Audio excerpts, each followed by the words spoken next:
மாணவ செல்வங்கள் அனைவருக்கும் வணக்கம். இப்போ நம்ம ஃபிராக்ஷன்ல மல்டிப்ளிகேஷன் சம் தான் பார்க்க போறோம். இப்போ நம்ம கொடுத்துருக்க சம் என்னன்னு பார்த்தீங்கன்னாக்கா 12/14 plus 13/18. இப்போ நம்ம என்ன செய்ய போறோம்னு பார்த்தீங்கன்னாக்கா இப்போ 12/18 நம்ம எந்த ஒரு டேபிள்லயும் வந்து நம்ம அடிக்க முடியாது. ஏன்னா இங்க 13 இருக்குது, இங்க 18 இருக்குது. ஆனா இங்க 12/14 இப்போ பார்த்தீங்கன்னா 2 டேபிள்ல நம்ம வந்து அடிக்கலாம். இப்போ 12 வந்து பார்த்தீங்கன்னாக்கா 12/14 into 13/18. 2 டேபிள்ல பண்ணீங்கன்னாக்கா 6 2s are 12, 7 2s are 14. அப்போ ஆன்சர் என்னன்னு பாத்தீங்கன்னாக்கா 6/7 into 13/18.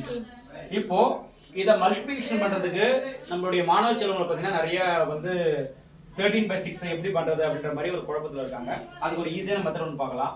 இப்போ பாத்தீங்கன்னா இப்போ 13 into 6 அப்ப என்ன செய்யணும்னு பாத்தீங்கன்னா 10 6 எடுத்துக்கணும். 10 6 பாத்தீங்கன்னாக்கா 60 plus 3 6 18. அப்போ டோட்டல் வந்து என்னன்னு பாத்தீங்கன்னாக்கா 78. இப்போ இங்க வந்து பாத்தீங்கன்னா அதே மாதிரி இப்போ ஃபர்ஸ்ட் வந்து 10 7s 70, again 8 7s 56. அப்போ இது ரெண்டையும் ஆட் பண்ணீங்கன்னாக்கா 126. ஆன்சர் வந்து பாத்தீங்கன்னா 75/126. இதுதான் answer. Thank you to all.